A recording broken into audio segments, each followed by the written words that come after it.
What's up mga ka-Chismax? So, ready na ba kayo? Tara, pag-usapan na natin. Let's do this. Let's go.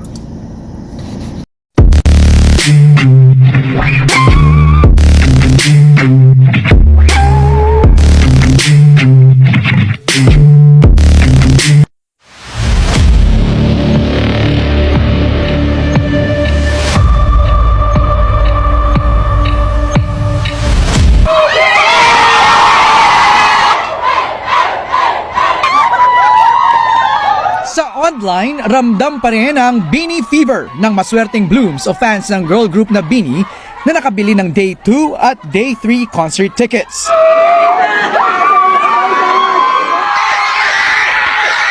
Tuloy-tuloy ang selebrasyon dahil sa bagong milestones ng grupo.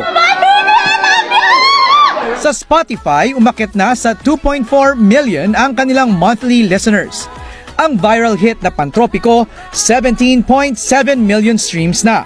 Samantala, 5.6 million streams naman ang single na Salamin Salamin. Nakasalukuyang number 25 sa Spotify Viral 50 Global Songs at nag-number 1 na din sa Viral Songs Philippines. Sa TikTok, 1 million na ang followers nila at 19.3 million na ang likes. Bukod dito, ilang foreign acts na rin ang nakihataw sa hits ng grupo. Gaya ni Yue ng Lapillus. Eto mga ka-Chismax, no? Pinag-uusapan to ang grupong Beanie, no? Ano ba merong Beanie? Bakit ganun sila kasikat ngayon? Eto opinion ko, no? This is just my reaction. I would say na because of the songs.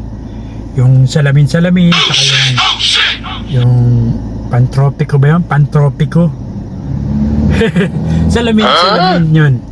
Well, you know guys, no, Chismax, because TikTok, alam mo, TikTok talagang is now a platform for all, it's a marketing platform for music, ano pa ba, artists, no? If you have a new song, labas mo sa TikTok, then pag pumatok sa TikTok, patok yan, no?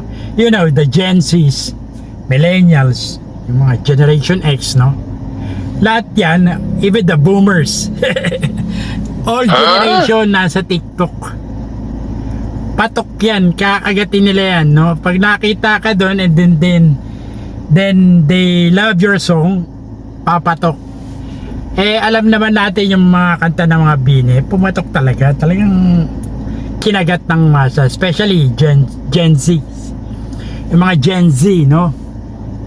Gen Z talagang ano yan, ibang panlasa. Well, of course, the group itself, talaga makikita mo naman yung Beanie.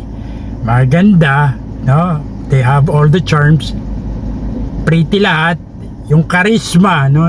That's very important, How they communicate with their audience, with their fans, no?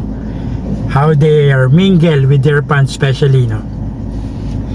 Siyempre, papatok yun. Makita mo naman sa Beanie, very, lovable, Pag nakita mo sila nagko-concert, nagpa-perform, talagang yung sigla nila mag-perform, makikita mo na talagang gaganaan ka rin. At yun ang kinagat sa kanila, makikita mo yung performance. Magaling din. No doubt about it. Sana all. No doubt about it. At kaya makikita mo, panlaban talaga sa ibang bansa, di ba? Even sa ibang bansa, tinatangkilik sila kasi nga, lively. Talaga makikita mo yung passion nila kasi mga bata You know, when they perform on stage, siyempre ma-attack ka, may indayog ka, gaganahan ka rin sumayaw, mapapaindak ka sa salamin. Anyway, kaya sumikat yan because of the song. And of course, yung performer, Beanie itself, kita mo naman may hatak sa masa. Ay, hindi lang pa masa, talagang buong mundo Talaga makikita mo na mapapaindak ka pag kumanta na sila So therefore, it is the artist itself.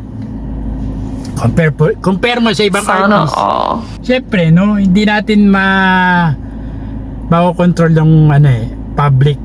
Sila kasi may kanya-kanyang panlasa. Hindi lahat tayo, iba-iba tayong cup of tea, guys, no?